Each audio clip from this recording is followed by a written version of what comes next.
So many things have ruined my childhood, so I go online to bitch and cry.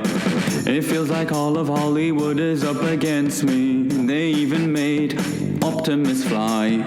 New versions of what I grew up with are being remade, rebooted and retried. My adolescence is under attack now. I think that a part of me has died. Aliens, Predators, Marvel, DC, maybe it doesn't all quite stick. Okay, well, except maybe for that Jar Jar Binks. Could it be I've misunderstood? This podcast ruined my childhood. Hello and welcome to This Podcast Ruined My Childhood. I'm Phil Durasmo, and with me is Eric Walensky. Hey folks, how's it going? I'm sure it's going great. Everybody, I'm sure, is super excited to celebrate our Independence Day with this series of films, Independence Day.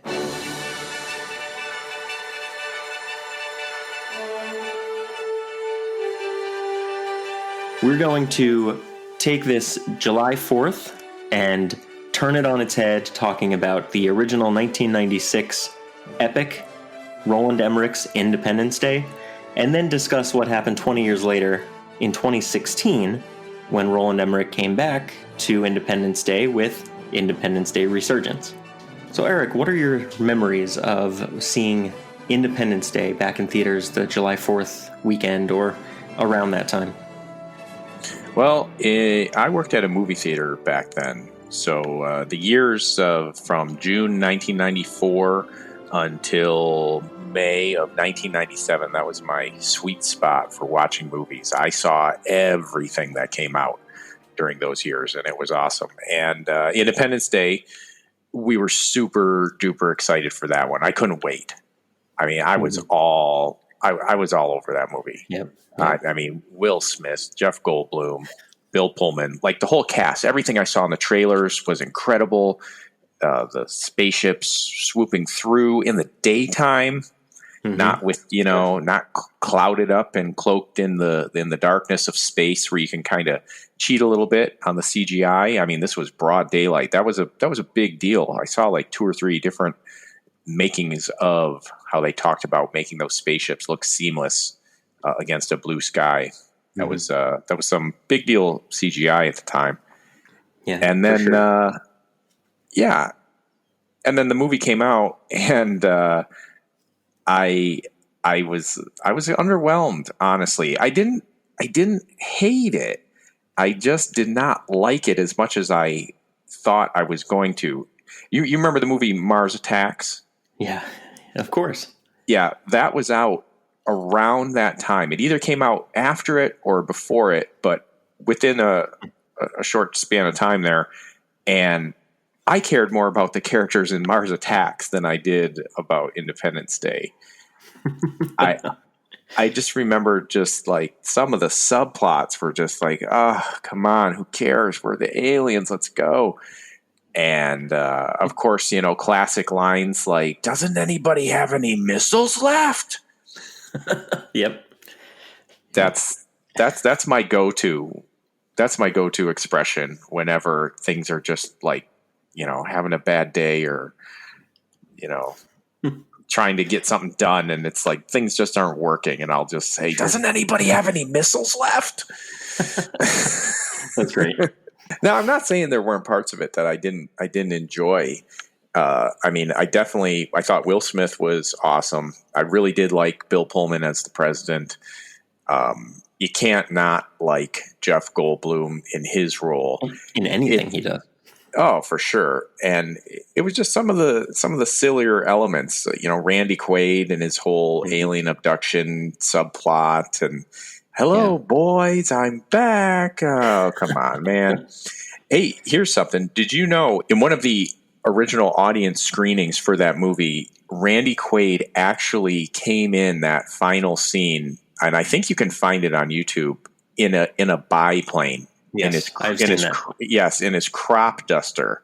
Yep. Among all of these alien spaceships and fighter jets, here he comes swooping in and it just test audiences hated it, and it kind of looked ridiculous. Yeah, I've definitely seen it. I don't know if it's on the deleted scenes of the Blu-ray or if it's just I've seen it over the years on YouTube. Yeah, that's a riot. It just looks so silly. And then even in the movie, he was in his fighter jet, and that was okay. He's like, "I'm right here, Mr. President." See, I was like giggling like mad at all of this stuff. Like, this is insane. This is ridiculous. And then Judd Hirsch, I love Judd Hirsch, but Area 51. What do you mean? What about this? What about this? And it's well, the hammer costs $150. Yeah, he's like, talking simple man stuff, and it's supposed to be funny, but it's ridiculous considering if I'm supposed to really buy that aliens have invaded Earth and we're listening to Jeff Goldblum's dad. Yeah. So that was my initial take on it. I didn't hate it. I couldn't really connect with too many of the characters, and I absolutely did not buy that alien spaceships are Mac compatible. Yeah. That did not sit well with me. I mean, come on. We have trouble hooking up our iPhones to get them charged anymore if you don't have a mini USB. It just made for great cinema, right? It is a true action summer blockbuster popcorn flick. There's 100%. There's a lot of 100%. good. There's a lot of stupid, just like almost any other one of those movies. The characters are so memorable. Like you said, Will Smith's character, Jeff Goldblum's character, and Bill Pullman's character, the three of them, it is like a trifecta of summer goodness. For sure. You would have been 13 when this came out? No. I was 15. It was the prime time for me in my youth because 15, all I wanted to see were things blowing up in 96. And I just immediately fell in love with Will Smith's character. I liked Fresh Prince of Bel-Air. I used to watch him on that all the time, and I didn't know how I was going to feel about seeing him in an action adventure movie. But did he prove that he could, star on the big screen? He was like a force to be reckoned with. Yep, he had Bad Boys out before that, so I knew he was going to be incredible. Yeah, but it's like Bad Boys is like niche cinema. It was the year before this, right? Yeah, I believe it was 95. Yeah. So it's good and it's fun and it's exciting, but it's very similar to a lot of police buddy cop action movies where this is something, it's a whole different genre. It's sci-fi, it's action, it's adventure. It's bigger. It's more epic. Oh, for sure. And so this is what solidified that like Will Smith can carry anything for me. I just knew, watching him, he was my new favorite character in movies from the lines he said when he was dragging the alien behind him and he started kicking it and yelling at it and screaming at it. I loved it. Every minute of film that he was in, I loved. He had a great dynamic with Harry Connick too. So I like that. I liked Harry Connick. He was good. Like I said, there were definitely some good parts of it. And here's what's funny about this movie for me is over time, the more viewings I've watched, I like it more and more and more now because of the cheesiness. I've embraced the goofy, does anybody have any missiles and Area 51's where they keep the aliens and Harvey Firestein and it's I've gotta call my mother. David. It's just fun. It's just fun. A fun film. It was the first time, I think, well, maybe not the first time, but on this grand CG scale that we saw these huge icons of architecture blown up. And it's the first time, for me at least, like I said, I was 15, the first time that I saw a movie where I was like, wow, if aliens came to Earth, like the White House means nothing, the Empire State Building means nothing, the Eiffel Tower means, all these buildings could mean nothing in a huge fight like this in real life. Mm-hmm. It's just some plaster and some concrete, and it means something to us in our countries, but it could be gone like that. Mm-hmm. And it was the first time you could really see a spectacle that actually blew up the White House. I think I don't know if there's another, or I can't recall if there's another, but I mean, this was like the one, and that was main in their marketing, right? They showed the White House blow up. The only White House being destroyed that I can think of off the top of my head is Superman 2, when Zod tore the top off of the Oval Office, and then Superman replaces it at the end with that, "Sorry, Mr. President, I've been gone. Won't let it happen again. Yeah, but Here's the top of your office." but it's still not the same as like this, right? The whole building is No, gone. no. For sure, And for sure. I'm from New York, and I saw this movie an hour north of New York City, and the Empire State Building blows up, and all of these blocks of New York City are gone and decimated. And that, like, it hit a chord with me. I was like, oh, man, this is amazing. Can you imagine? Like, it's both scary and exciting at the same time, because it's just a movie, but whew, what if? Yeah, it was great spectacle and everything. I just was hoping for a little more substance in the dialogue and some of the plot. Yeah. That's all. Yeah, but they really did leave the best to Jeff, Will, and Bill. They had any line that they said was either made to be copied or made to be iconic. Bill Pullman's whole speech, still to this day, is one of the best speeches that I've ever seen on film to unite people. Mm-hmm. It is just an iconic speech, and no matter what, when I think about Independence Day, there are two movies that I think of when July 4th comes around. It is Jaws, and it is Independence Day. And when I think about July 4th coming, I always hear Bill Pullman in my head saying, "We celebrate our Independence Day." Mm-hmm. I would agree. It's definitely up there in the top movie quotes. So 20 years went by. There had been talk of a sequel to Independence Day for years, but nothing panned out in the 90s. And it kind of just faded away in the 2000s. I don't know when it started coming back up again, if it was 2010, 2011, when they were like, oh, we're 15 years out, let's start trying to bring this back. But I just remember in like 2014, they said, all right, we're moving forward. And Will Smith said he would only do it if he got paid a ridiculous amount of money and they would sign him on for 2 movies. The studio said no. Well, they should have paid him. They should have paid him for sure. And they would have then had to make 2 movies, right? The way the ID2 left off, they make it seem like there's going to be a third one. Yeah. They had all the intention to, but without star power or a good script or good action or characters that you care about, they couldn't pull it off. Knowing that Will Smith was out, then why did they write it like a cliffhanger like that? We're going to take the fight to them. That's a very specific call for a sequel. It sure is. The whole movie is setting up another movie. The entire film, there's things that happen that are encapsulated within Independence Day Resurgence, but it's very few items that are encapsulated just in that movie. Bill Pullman's arc is completed in that film, and Judd Hirsch's arc seems to be completed in that film, but every other character that they introduce or that is carried over from a past film is meant to continue. They just really thought the movie was going to do a lot better than it did, obviously. Independence Day 1 opened, its opening weekend was over $50 million for US box office. Independence Day Resurgence, which was 20 years later, and you have to think ticket prices have probably tripled or at least doubled, and it made $41 million in its opening weekend. So adjusted for inflation, it did really poorly. So they just expected the film to just really blow the roof off, and it obviously didn't. No. All right, so you'd seen Resurgence a couple years ago, and we both did a refresher. I watched it yesterday. You watched it today to catch up and kind of refresh everything that I tried to flush out of my brain from watching it in 2016. So what were your impressions of the film now, thinking back about it and then thinking about it for this podcast?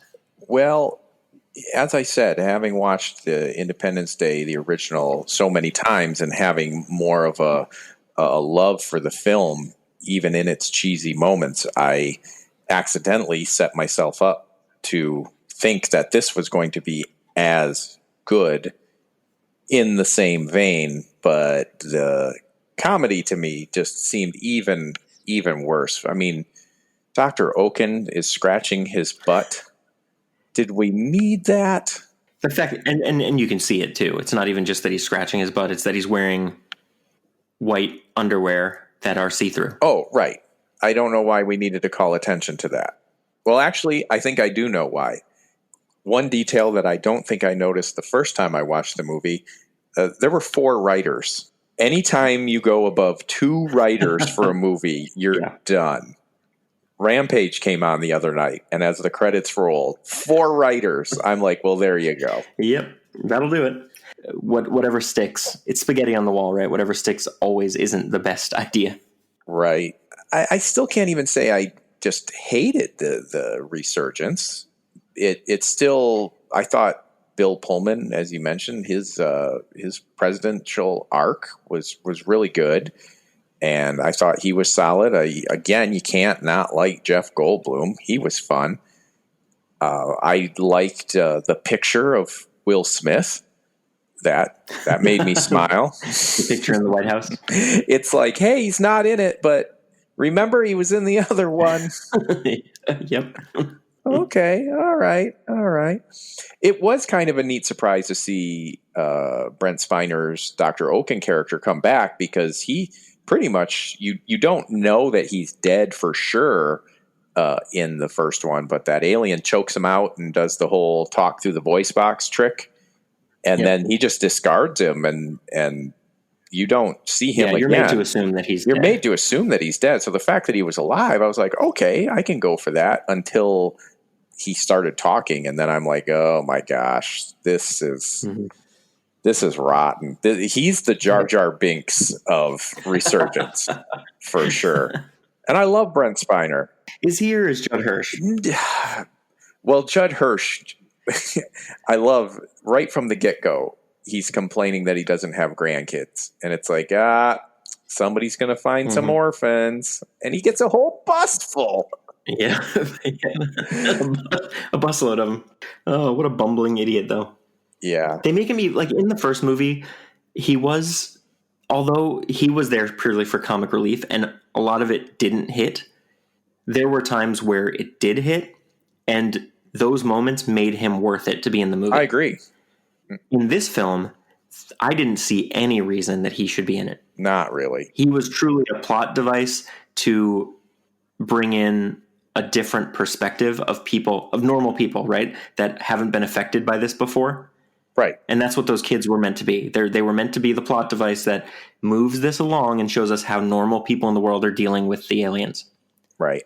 But it didn't hit well, especially, this is the biggest problem I had with it last night when I watched it again.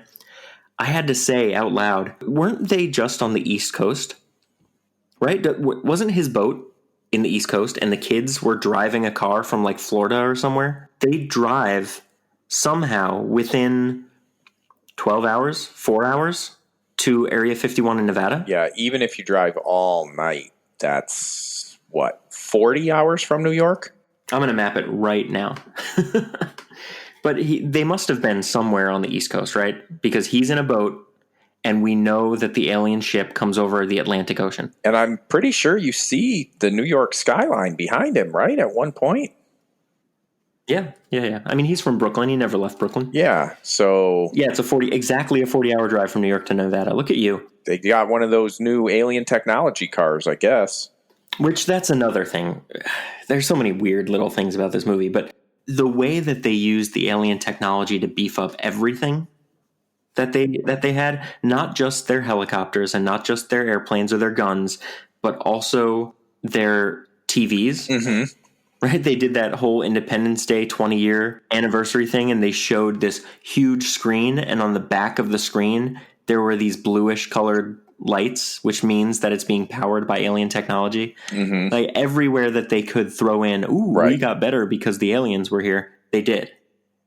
And I feel like that cheapened it a little bit. I had a tough time believing that all of that could have happened in 20 years, because they make a very deliberate point of saying it's the alien technology that allowed us to rebuild so fast.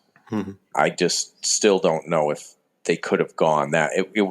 They couldn't figure out the spaceship from Area 51 in all of those years that they had it from the 50s. And now in 20 years, they've made helicopters powered by alien technology. There's a space base on the moon. They have some kind of satellite or a base somewhere by Saturn. On Saturn, right.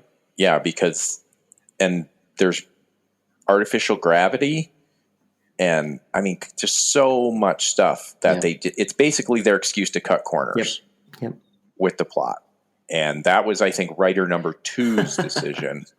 Yeah, I can see that. So I'll tell you, Phil, and this will come up a lot when we're talking about all of these things that may or may not have ruined our childhood in the reboots and remakes and such. But the one thing that's going to kill your movie is having 4 writers. Another thing that's going to kill your movie, and you see this all the time with sequels, it got way too plotty and convoluted. There was too much going on. There was no need for Will Smith's son to not like Liam Hemsworth. Yep.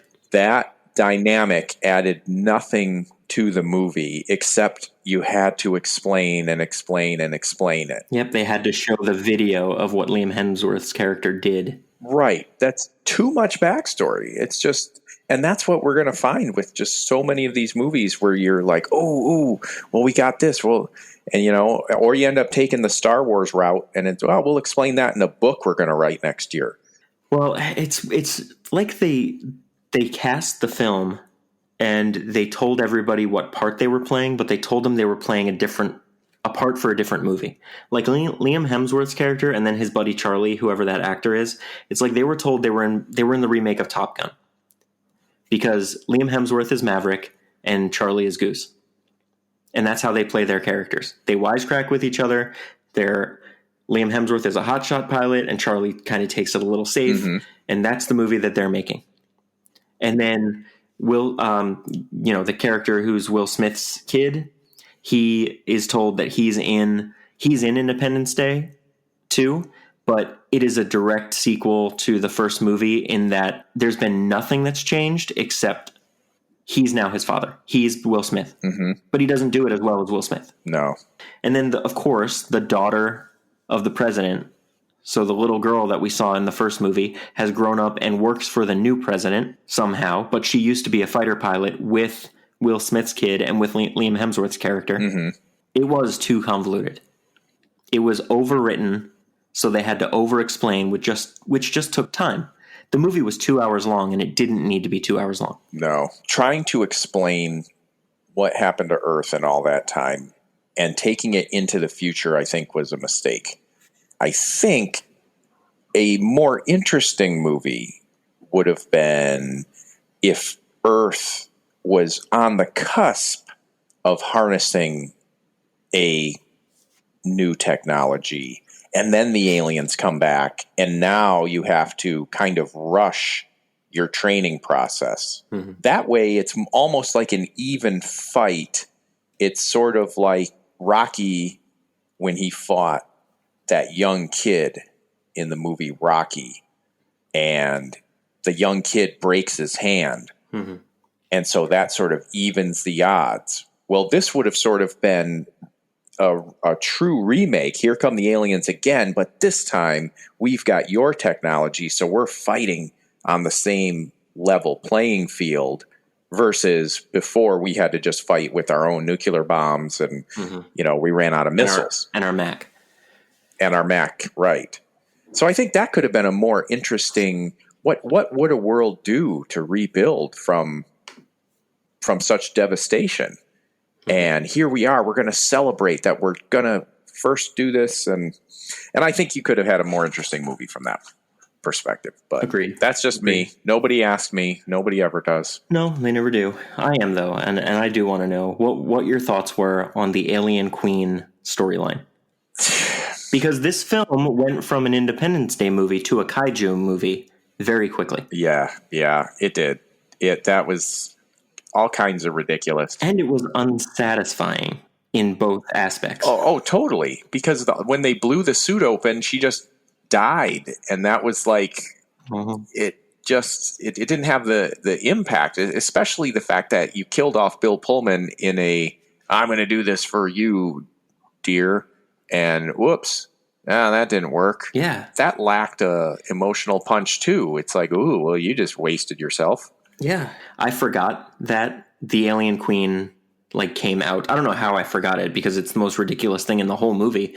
Amongst a ton of ridiculous things, her running after a bus is the most ridiculous thing in the movie. I completely forgot. So when Bill Pullman gave his speech and then tricked his daughter and got on the plane and flew there, and then his daughter was beside him and she helped lead him to get to the queen, I was like, oh yeah, this is great. And then when it didn't work, I felt cheated. I felt like I was so let down. I was like, this movie, maybe I didn't remember this correctly, because this might actually redeem some of this movie for me. And nope, it just made it even worse, because it didn't do anything. His death for one of the best characters in 90s film meant nothing. And then we had to listen to a magic cue ball go on and on and on about what these aliens do and why they're trying to stop them and how he's the last of his race. And then, but we'll take you to a planet where we train people how to fight. They want us to lead their war. Oh, my goodness. All of it from a talking Siri machine. Well, I don't know. We've gone a little too deep into this film, and we didn't even talk about some of the worst parts, like Liam and Charlie and Will Smith's kid and the Asian woman, the Chinese model who's in this movie, just so that Chinese patrons would go see the film, which actually it worked, because she's a huge actress and model over in China. And the movie opened at $104 million in China. So whatever they did to market her in the movie worked. But when they got caught in the spaceship, when they went in and made that run that you were like, oh, this is going to do it. But then they get in and their missiles don't work and they fall and the aliens are chasing them through this weird ecosystem inside their own spaceship. Just, there's so much wrong with this film. Well, it's again, like you said, you had the characters acting in different movies. Mm-hmm. Well, then that became its own movie. Yeah. Like stranded on a alien planet, except it's an alien spaceship that looks like a planet. It's like a Vietnam movie, right, at that point, because that's what all Vietnam movies are like, right? They're all in high grass and they're hiding in the water, and then they have to fight the bad guys. And my thought was, is that water? What? It's an alien spaceship. Who knows? That's true. That could have been their waste. I really thought about that. It's like you're just taking it for granted that's. I kept hearing Guy from Galaxy Quest, is there air? You don't know. Yep. Is that water? It looks like water, sure, but you don't know. Yep. And Will Smith's kid pulls Liam Neeson's character underneath the water and they look at each other underwater, but that might not have been water. I didn't even think about that. It's very, very clear urine, though. Yeah, I will concede that. It just makes me more angry the more I think about it. Here's another thing that's frustrating, and I swear we'll stop talking about this in a minute, but they brought us over 20 years. We never went to this spaceship in Africa. But now we're allowed to go there, and they give this whole reason because the warlord died, and the son, who's the new warlord, is much more open to sharing information, right? So they set that up.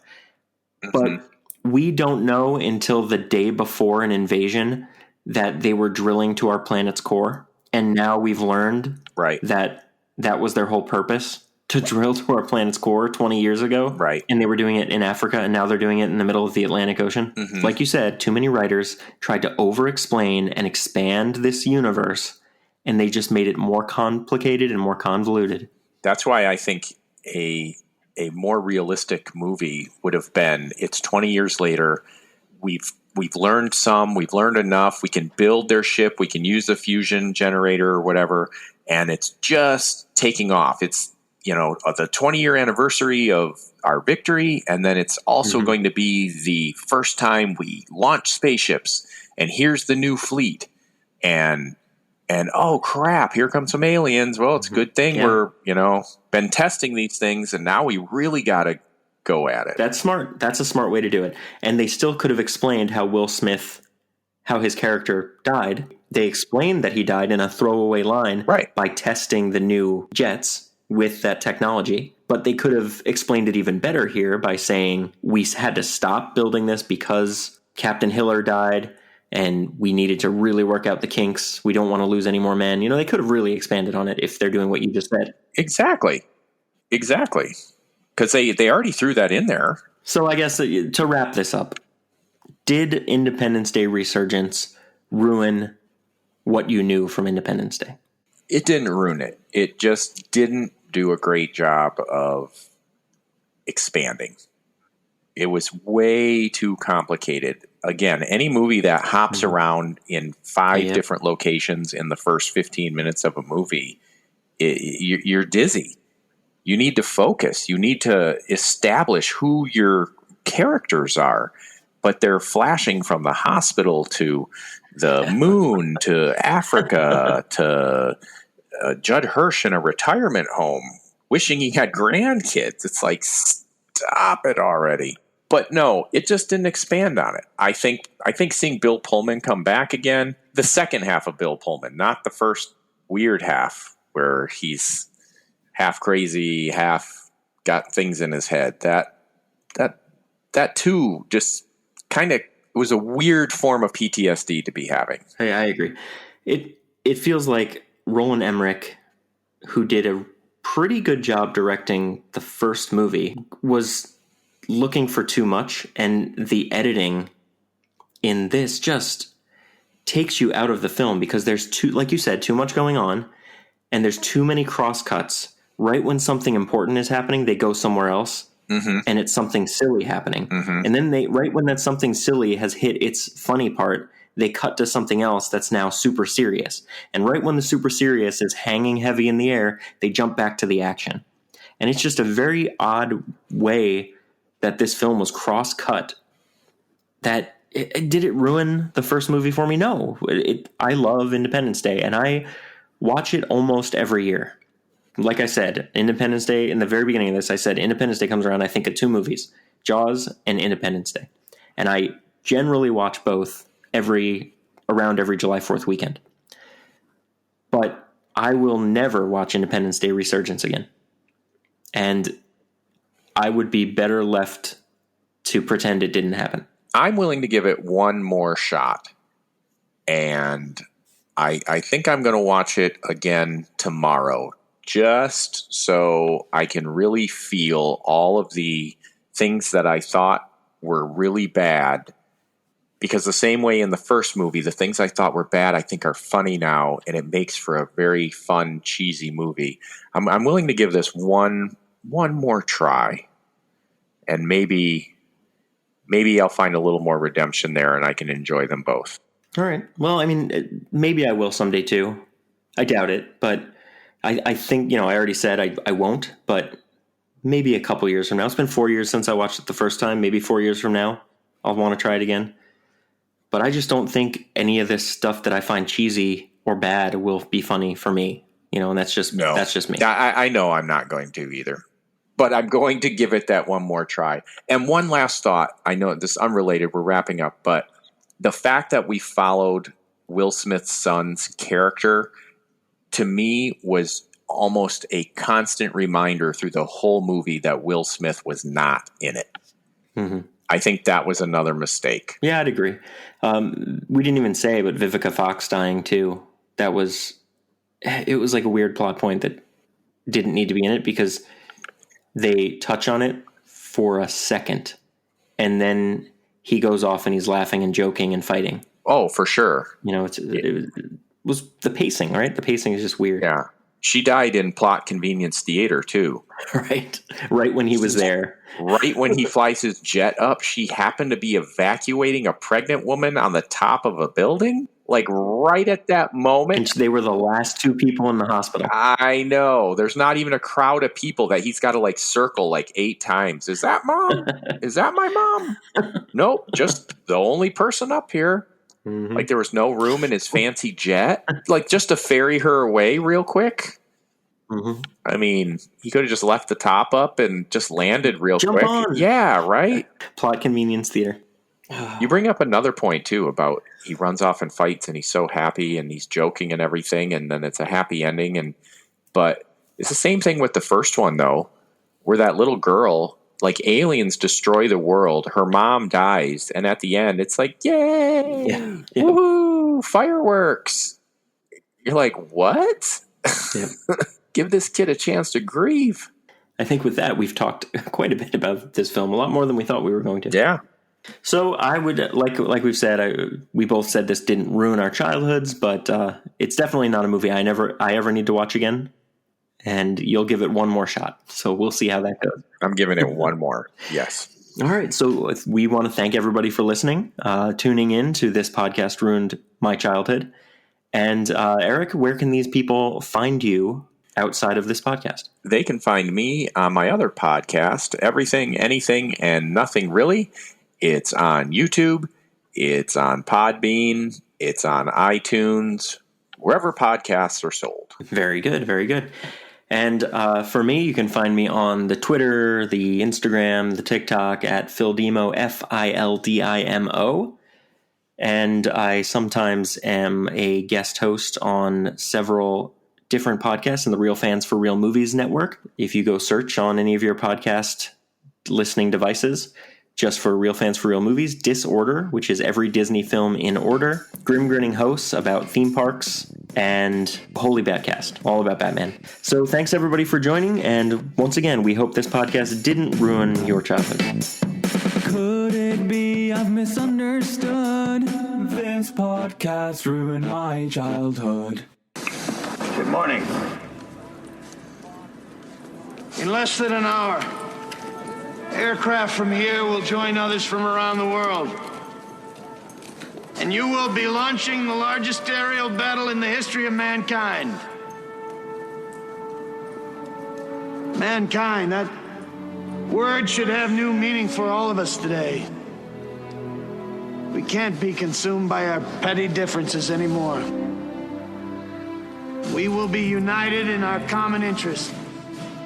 Perhaps it's fate that today is the 4th of July, and you will once again be fighting for our freedom. Not from tyranny, oppression, or persecution, but from annihilation. We're fighting for our right to live, to exist. And should we win the day, the 4th of July will no longer be known as an American holiday, but as the day when the world declared in one voice, we will not go quietly into the night. We will not vanish without a fight. We're going to live on. We're going to survive. Today, we celebrate our Independence Day.